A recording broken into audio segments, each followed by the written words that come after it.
I had never ventured into the open ocean. For the first time in my life, I could gaze out over the ocean waves and let my thoughts drift. What lies behind its ever-changing nature? What does that unfamiliar world, several thousand meters beneath our feet, mean to us? Our distant ancestors lived in the ocean some 300 million years ago. This journey feels like a homecoming to a long-lost place. We'll descend and see it for ourselves. This is our vessel, Xiang Yang Hong 09. Though aging, it is sturdy and graceful. We depart from Qingdao, cross the South China Sea, sail through the Indonesian archipelago, enter the Indian Ocean, pass the equator, and head towards the ocean, 2,000 kilometers southeast of Mauritius. Mounted on the stern is China's first deep-sea manned submersible, Jiaolong. Our destination is a mysterious seafloor in the Indian Ocean, cloaked in black smoke, and never visited by humans before.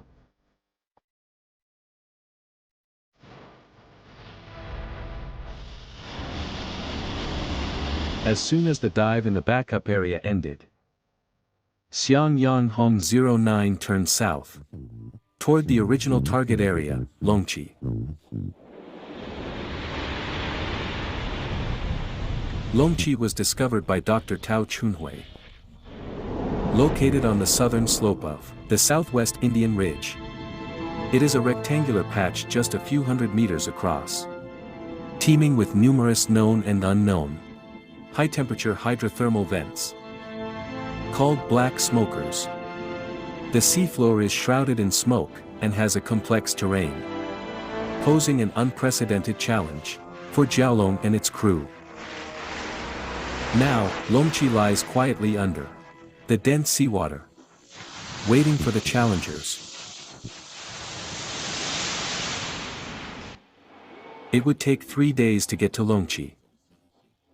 The storm there was letting up. The expedition team could afford to sleep in. And we, the few total laymen on board, were intrigued by the black smokers and wanted to talk to Dr. Tao. Late December was the midsummer in the southern hemisphere. As the ship sailed farther south, the wind grew stronger.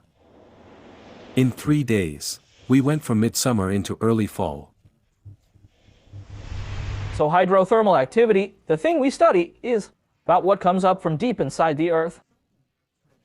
High temperatures, heat, and various substances. Unlike volcanic eruptions, which are brief, hydrothermal vents keep spewing continuously.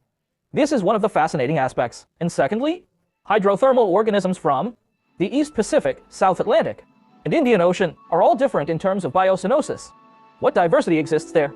Are there unique biological functions? The early Earth may have had similar conditions, which is why biologists would be highly interested. Thirdly, the sulfides formed there are rich in copper, zinc, iron, gold, and silver. It's a potential resource for the future. Geologically, it is a mine currently in formation. Terrestrial mines formed long ago, and we don't even know how. Ongoing formation is what holds research value. For all these reasons, deep-sea hydrotherm has become a global research hotspot. December 29th, afternoon. We crossed 37 degrees south latitude, and finally arrived above Longqi. Located at the edge of the westerlies, this unpredictable area often has strong northwest winds. It makes sense that no one else in the world has ever attempted a dive here. Second officer, the swell's over 2.5 meters, nearly 3. Close to 3-meter waves. The wind and waves aren't as bad as this morning. Only swell is strong now. Right. Visibility's also quite low. Maybe 60 to 70 meters, I think. The fog is thick.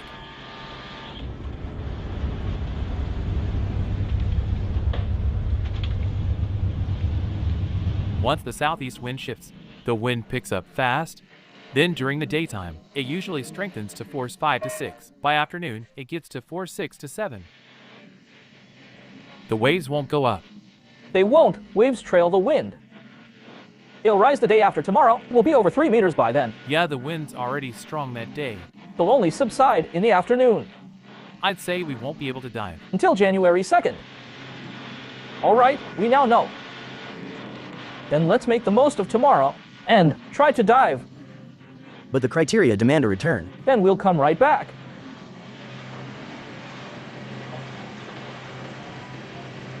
Okay, then that's the plan for now. We'll discuss it further tonight. Right. Give a shot and reassess later. Also, you need to keep an eye on Fu's operations. Fu, while you're operating, explain each step clearly. Tell him what you're doing. Show him every step. So he can learn.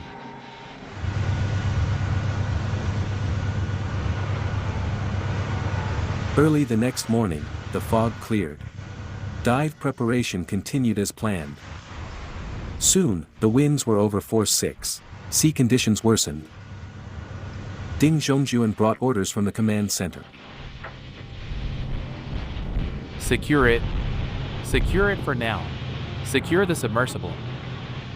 No dive today. Secure the sub. No dive today. Cancel.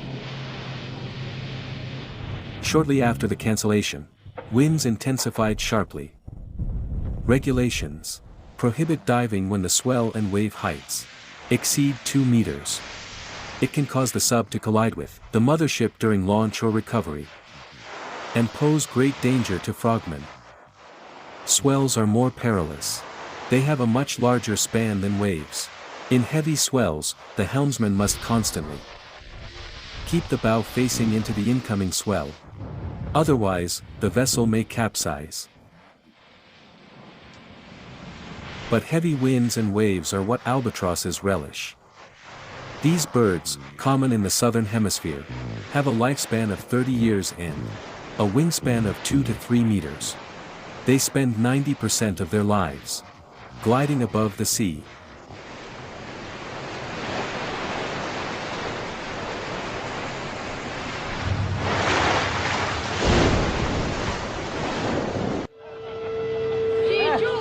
Hurry if you want to sign.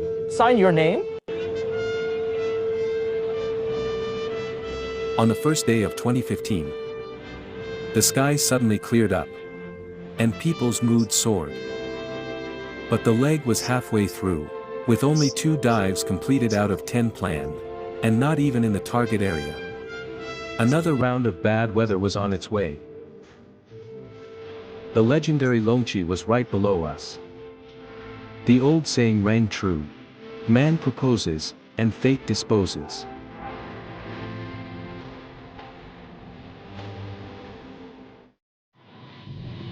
Jiaolong had 2 manipulator arms. The right one was more dexterous. An engineer was attempting to use the right one to grasp a hydrothermal sampler, which was designed to measure the temperature of high-temperature hydrothermal vents. What do black smokers look like? Few on board had seen one with their own eyes.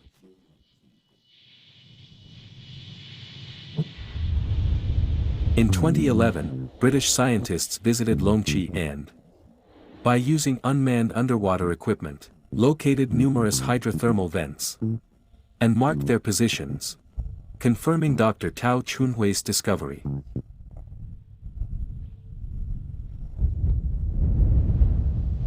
At Longqi, 6 young pilot trainees from the Jiaolong team will each complete their first deep dive. It is said that there are fewer submersible pilots than astronauts. Tomorrow, Chi Haibean will be the first of them to dive. Among the 6, he is the eldest. He's composed and experienced in seafaring. Happy New Year. Haibean, your first dive is tomorrow. Come on, have a drink. Cheers. A toast to Haibean's first dive. Come on. A toast to Haibean's first dive. Thank you. Friends, raise your cups. Here's to the new year and ourselves. At evenfall, the camera crew was busy making souvenirs. The final step would be completed by the ocean. Paper cups would accompany Jiaolong on its dive, exposed to immense pressure on the seafloor.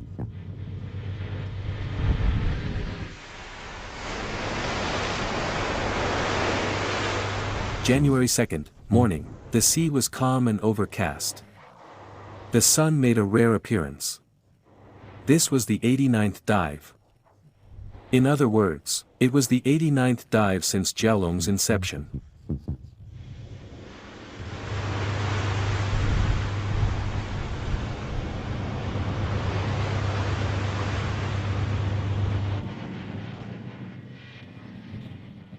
I fully empathized with Chief Commander Yu Hongjun. He couldn't defy the weather and could only seize fleeting chances.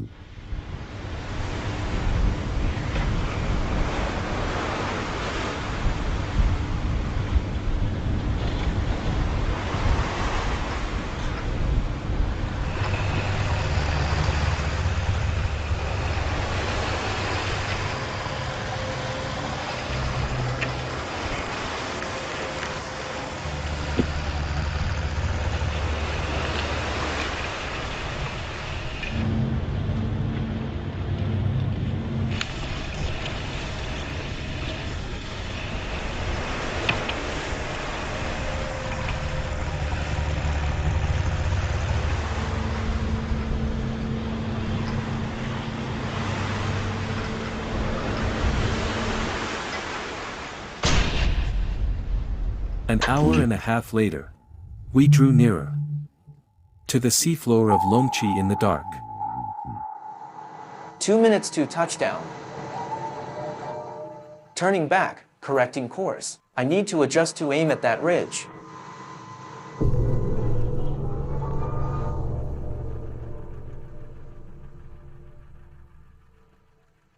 I see glowing creatures here. That's normal.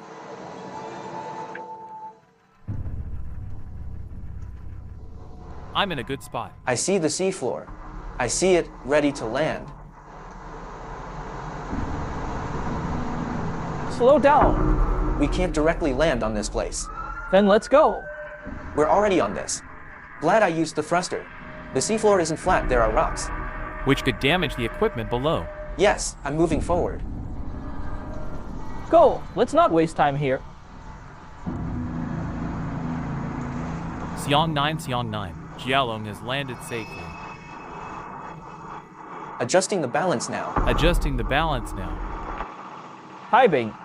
This might be your maximum depth today. It sure is. My old record was 10 meters. I see a crab. You see a crab? Keep a close eye on any life. We'll go to the area with more life. The dive path was planned in advance. A key objective was to locate the high-temperature hydrothermal vent, known as Hydra, and collect samples. But in the maze-like terrain of Longqi, navigation was a challenge. We are almost in the Longqi area. This seems like a dead smoker. Yes. That one looks like Harpoon. All right, circle around it once. Harpoon is a name given by British scientists. All known hydrothermal vents at Longqi are named after characters from Journey to the West or Western mythology. Can you lean the sub against it? Rested on that. Yes. The team decided to sample and take photos here. To stay steady, Jiaolong needed to be propped against Harpoon. Like docking an airship to someone's balcony. Docked. Done? Then let's bring out the high temperature probe and check for heat inside. Xiang 9. Jiaolong has successfully docked at position 1. It's low temperature. Low temp vent found. Operations underway. Over. Places with more organisms are likely to have heat. Insert it here. Into that organism. Yes, insert into the organism. Okay, done. Ouch, my leg. I'll get you a cushion. It's okay. That's the snail. That's the black snail. Get over there for the sampling. The place named Harpoon turned out to be a low-temperature hydrothermal vent. On the vast seafloor, black snails, crabs, barnacles, mussels, and shrimp crowded together. A few feet away lay cold and death. While inside the submersible, people were busy measuring temperature, collecting samples, filming, and deploying experimental equipment. Jiaolong had proven itself. Harpoon. Yes, Harpoon is the westernmost one. the westernmost, yeah. Then head east. Let's head east. 20 meters east. 2 grid units, 20 meters. Before you move, rotate the submersible. 1 turn. To align it, otherwise, the view is awkward. Jiaolong left Harpoon and headed to the next target. For the creatures of Harpoon, this strange and sudden disturbance was finally over. This is probably Longqi. The audio's faint. I can't hear clearly. Send a text. Go up, up. There's something ahead of you. Go up, go up. Just 20 meters away lay Hydra, the next target. The high-temperature hydrothermal vent was what drew us across half the globe. Among the forest of dead smokers, the seawater was veiled in black. Jiaolong's lights could barely reach 7 meters. All are dead smokers.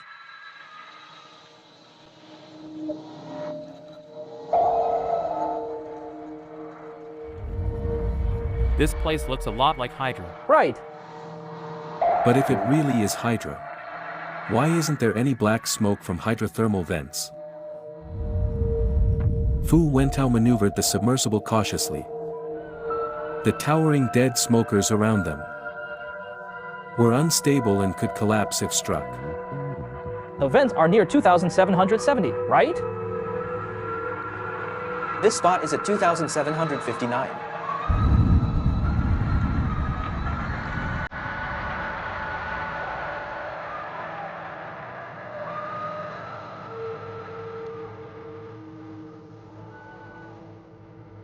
What does it look like? Right here. It seems we found it. This is it. Hydra. Black smoke. That's black smoke directly ahead. A whole lot of it.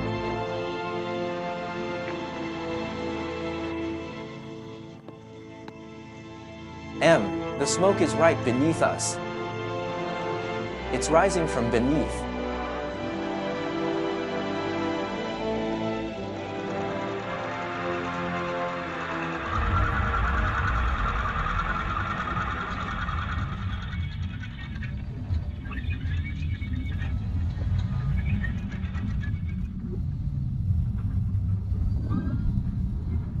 Let's hold still for now. No, we can't stay still. It'll hit the seafloor.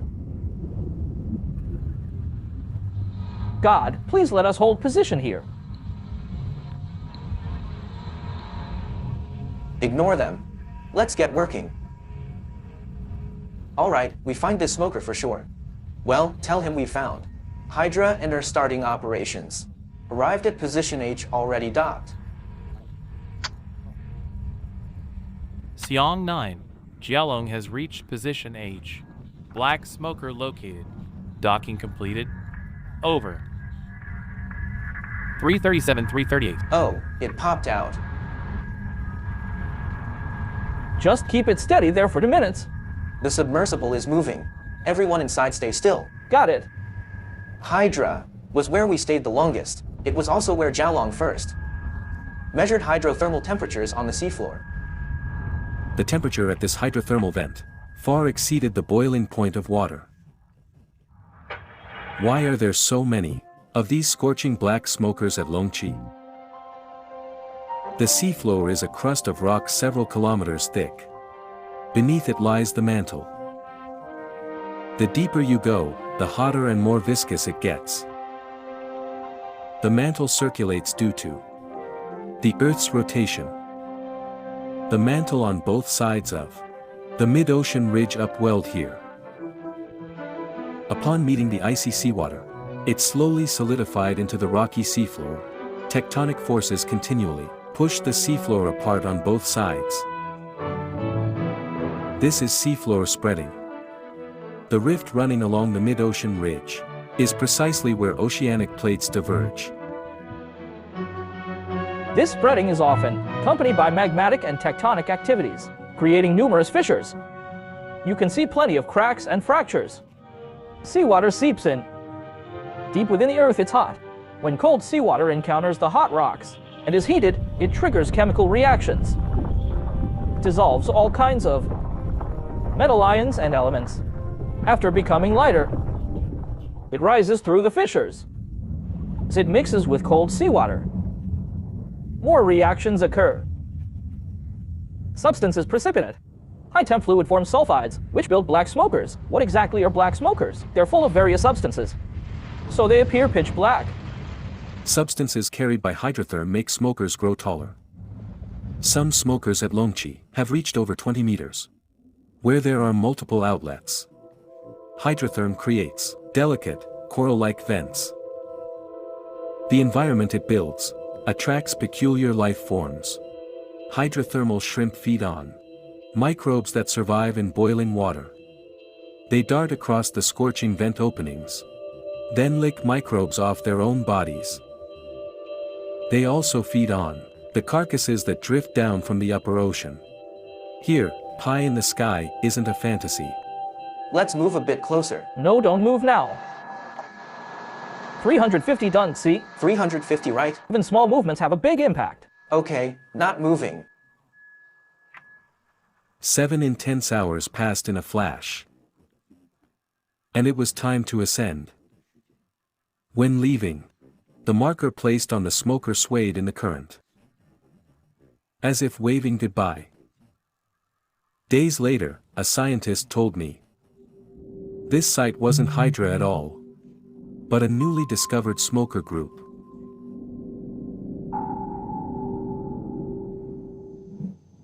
Dad.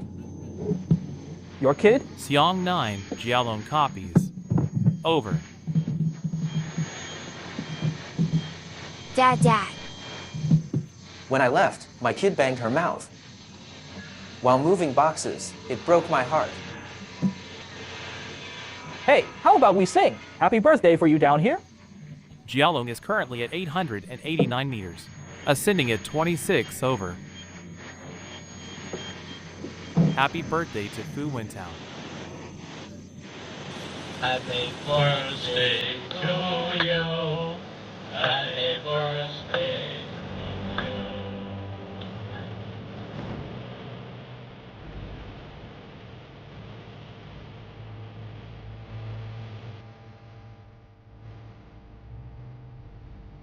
The first dive at Longqi was a success. But Longqi was not easily tamed. A dark smudge on Jialong's eye marked where a smoker had scorched it.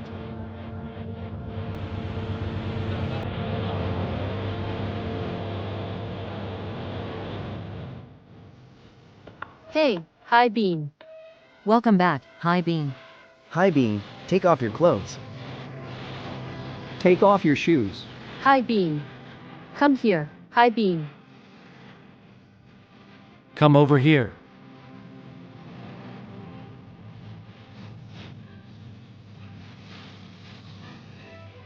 The first bucket is soy sauce.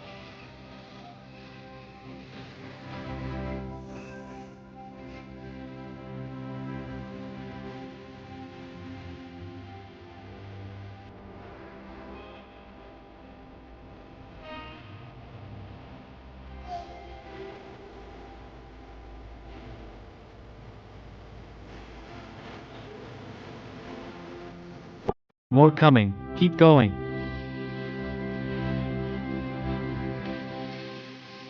Balloons release them. Chi being's coming-of-age moment turned into a water fight.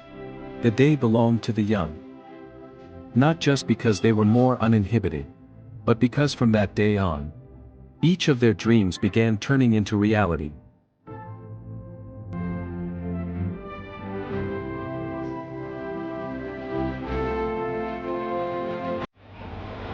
Rachel, this is for you.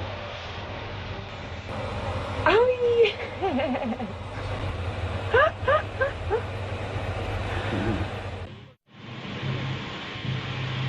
The first dive at Longqi was a triumph. Preparations began. Immediately before the weather change, they would dive again tomorrow. The pressure is climbing, nearing 10 megapascals.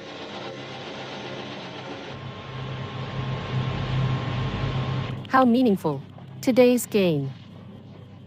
My birthday just passed like that. Wentao, you should light a candle at the vent. I did.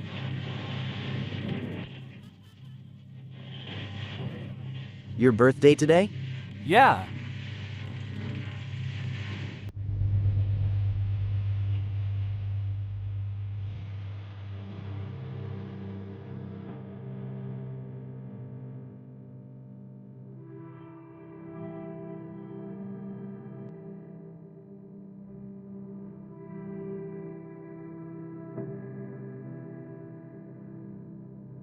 Is this a black smoker? That's such a big chunk. It's a relatively intact low-temperature smoker structure. With well-preserved pores and vent openings, we can see large, attached organisms. So first, we need to cherish these surface materials. And second, try to keep it intact. Here's what I think. I really do suggest we preserve this. As it is. Right. Let's make it clear. Leave us fragments next time. We truly don't bear to break this. Large organisms, as opposed to microorganisms, are usually a few centimeters long. This may disappoint those expecting deep-sea behemoths. But microorganisms are the most crucial and dominant population in the smoker world. They are the most critical link in the deep-sea food chain. All the larger deep-sea organisms rely on microorganisms to survive. Their life doesn't need sunlight. It depends on microorganisms to utilize chemical energy. My goal is to isolate hydrothermal microorganisms. Those thrive under extreme conditions. Hydrothermal microorganisms are primarily archaea. As the name suggests, they are archaic bacteria. In fact, they are as old as bacteria.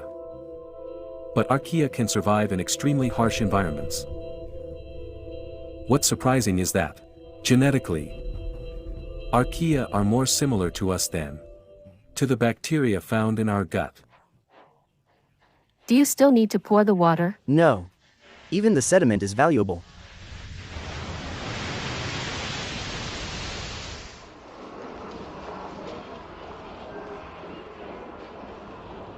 Three months later, at the Institute of Oceanography of SJTU, Zhao Weishu, a doctoral student of the Microbial Oceanography Laboratory, is cultivating microorganisms collected from the Longqi hydrothermal vent.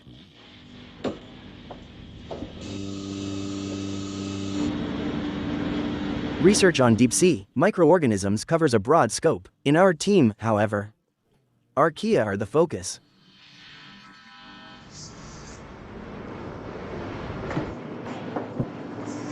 Whoa, careful.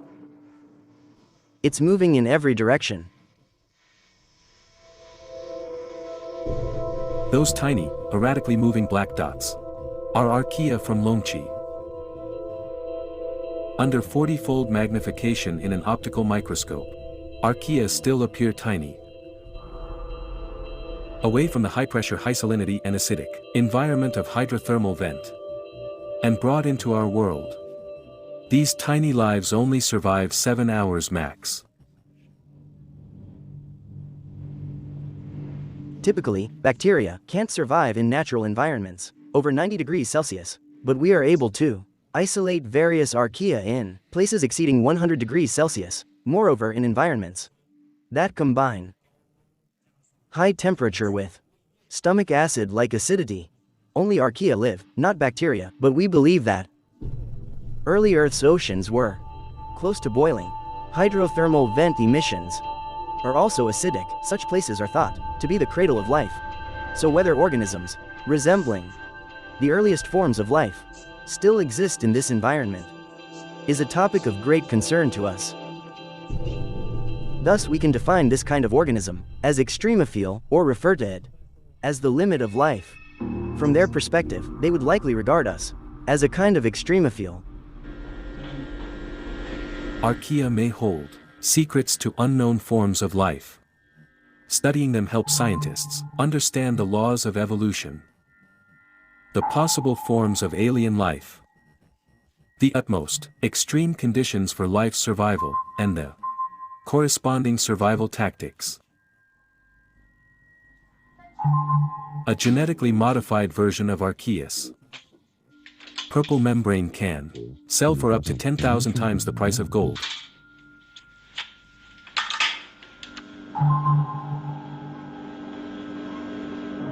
The vast ocean stirs thoughts across millennia. Microorganisms are the oldest life forms on Earth. If Earth's 4.5 billion years were condensed into one single year, the first life would appear in the ocean around March 20th, while humans would not emerge in Africa until 7 p.m. on December 31st. Life aboard a research vessel often evokes awe at nature's marvels. Think about how different squids are from us. It is hard to imagine that we share distant microbial ancestors.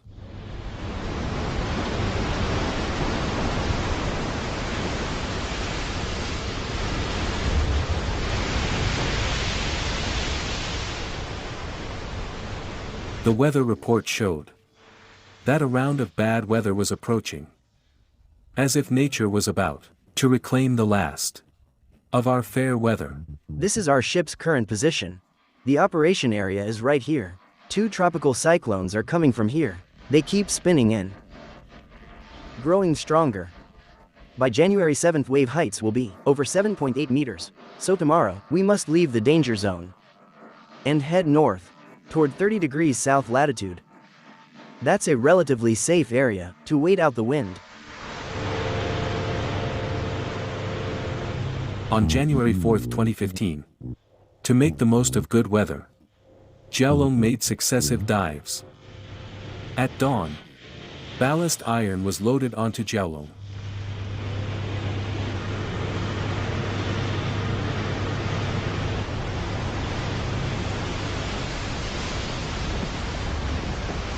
Before entering, Fu Wentao habitually checked the scientific equipment in the sampling basket.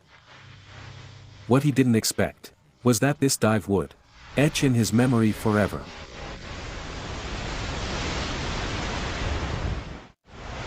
Today's dive took place far from Longqi. Beneath us was a white zone spanning over 10 kilometers on the summit of the mid-ocean ridge. Scientists called it Mount Everwhite. Dr. Tao was diving here to gather evidence that could help solve a mystery. In 2009, by using underwater cameras and electric grab, we found large patches of carbonate deposits. There were smoker-like structures down there. So this dive was intended to examine whether these smoker-like structures were still active and to determine how the carbonate formed. Dive begins. Deck crew, prepare. Normally, there would be magmatic activity beneath hydrothermal vents, creating a carbonate layer on the seafloor. But there was no magma here. So where did the carbonates and smokers come from? 3 to 1 reporting to command center. Deck ready. 3 to 2 reporting. Submersible ready. 3-3 reporting. Surface support system ready. Copy that. 3 to 2 copies. China's Xiaolong has an excellent safety record, but scientific exploration is never without risk. Recalling this dive, pilot Fu Wentao still couldn't keep calm. Of all my dives, it was the first time I physically trembled from nerves. completely involuntarily. I kept telling myself to stay calm. I had to keep calm. The co-pilot was on his first dive. Dr. Tao was only on his second. They didn't even realize what that malfunction meant.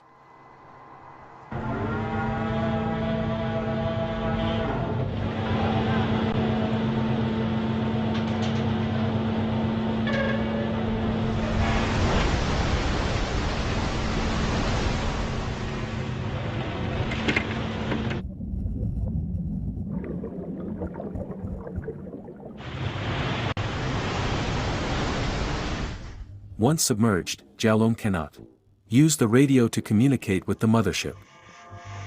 Electromagnetic waves don't travel through water. Communication relies on sound.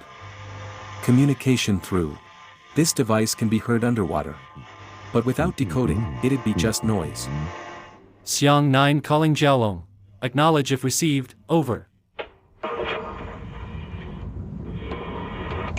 Xiang 9, requesting to dive, over. Jiaolong, permission granted. Permission granted, over. Jiaolong copies, initiating ballast. Initiating ballast, over. Jiaolong, report ballast intake time, over. Jiaolong reporting to Xiang 9, commencing dive, current depth 7 meters. Xiang 9 copies.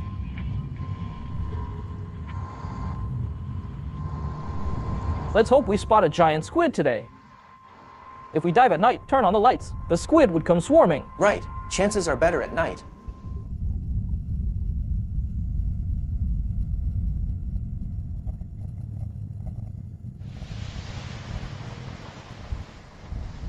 This is Jiaolong, and this is the dive site. It's moving along this red line. The yellow dot shows Jiaolong's current position. Here's our ship. We must maintain a horizontal distance of 1,700 meters. Beyond that distance, the submersible will be lost. We also need to consider that this is a mountaintop. So the ship must always stay on the same side of the ridge as the submersible. If the two are not on the same side, our sonar signals won't detect the submersible. This way, we'll lose the sub. Keeping within 1,700 meters is crucial. Otherwise, it'll be lost. This is a serious challenge for the sailors.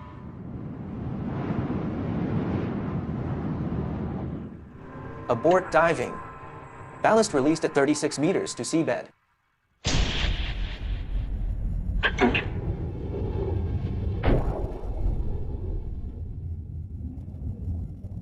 $834. 17 meters to the seafloor.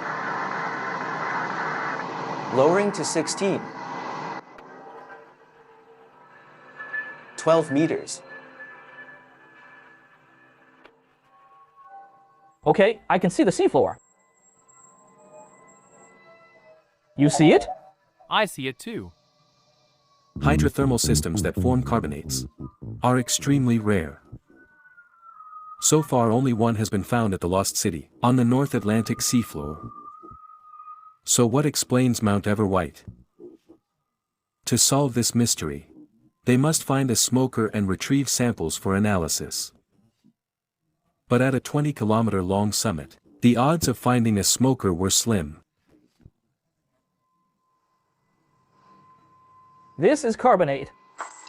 After touchdown, Dr. Tao realized they had landed right on top of a dead smoker. We saw the smoker as soon as we landed. Of course. Doesn't look like the ones you've seen, right? This one's dead. Let's take a sample from the center. Center, right? Yes, a piece from the center part. Whoa, there's a shrimp here, see? Shrimp? Ow, looks like a cray. Take a photo. It went into the hole. It went back.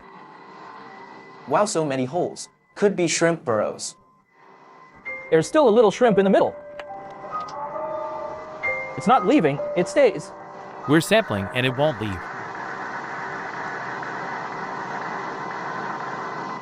Why is it staying put? Is there something else there? Doesn't seem like anything is coming out. Nothing like that. Look at the shrimp's belly. It's eggs. The yellow part, it's laying eggs. Oh, no wonder it won't leave. It's laying eggs. That's why it stays. We stumbled into its home and witnessed the egg-laying process. Today is fun. The biologist will be thrilled. It was unknown when this smoker stopped belching smoke. Unlike the smokers at Longqi, it was short, almost lying flat on the seafloor. Stay here for a while. Just a while. We'll move up the slope after sampling. On the way, we came across many dead shells scattered across the ridge, along with extensive carbonate deposits. This time, we hope to determine the relationship between smokers and carbonate distribution. In some places, no smokers were visible, only carbonate deposits. There were crusts on the large-scale depositions. Black crusts. The seafloor here exuded an aura of death. The time when hydrotherm was everywhere, and life thrived has mysteriously vanished. A few shrimp lingered, unaware of their ancestors' glory. Or perhaps just newcomers. How does life migrate across the dark, vast ocean floor? What other geological anomalies exist? There are too many unanswered questions. It's black and no signal. It feels like there's no data input. This is the focus. This is the focal length. Don't change them together. The box is malfunctioning. It works intermittently. Really? This might happen again during filming. Hey, it's back. Adjust the aperture first. Open it wider. No idea how it suddenly works again. The submersible is at 2048 meters. Right here, they must be working. Sampling. At evenfall, waves were expected to reach 3 meters. The captain began to worry that the recovery of Jiaolong could be difficult. Can you hold it steady? Yeah, for now.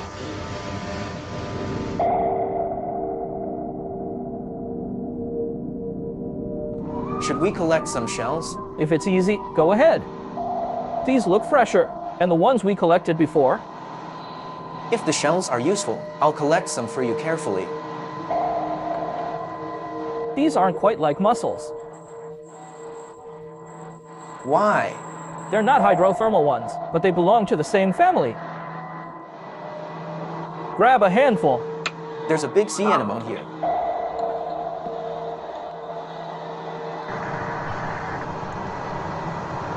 Should we get a water sample? Yes, collect the water sample later. If it's too murky, the sample won't be valid. Measure the temperature yet? Is that difficult? Not really. Then let's measure it. We haven't done that today. We've been working for half an hour. Only 2 hours left. Time's tight. At 3 p.m., Jiaolong, loaded with seafloor samples, prepared to ascend. That was when something unexpected happened.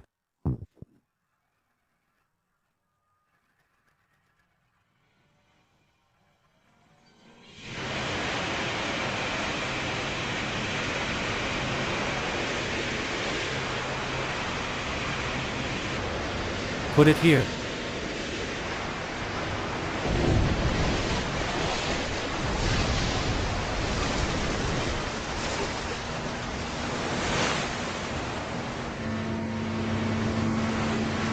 Check the current speed of the ship.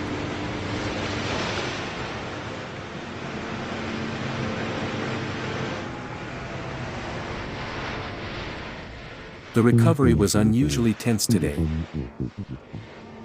When Jiaolong was towed to the stern, we saw it clearly. Its top, which usually would be above the water, was submerged.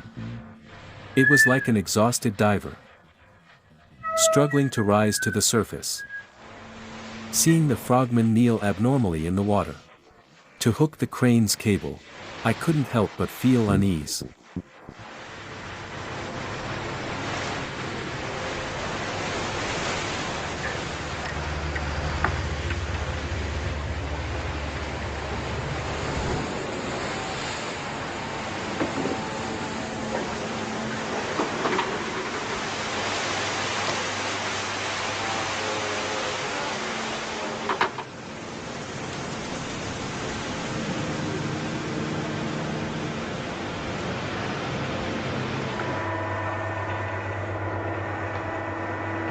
Still pouring water? Just to calm your nerves.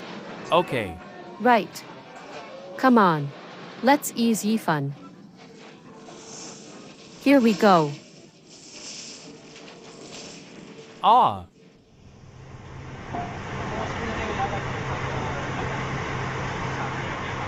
When pilot Fu Wentao stepped off Jiaolong, a crowd was already waiting for him. What really happened? It was not until the next day, in his cabin, that he recounted the incident.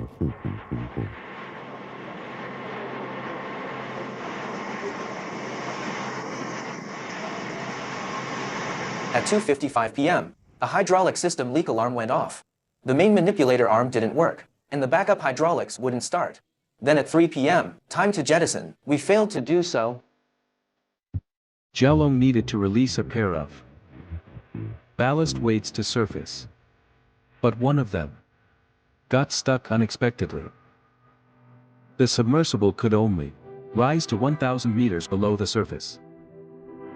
Although they could jettison other items to escape, the hydraulic system failure made it impossible. I told myself to stay calm. I immediately activated the thrusters to ascend.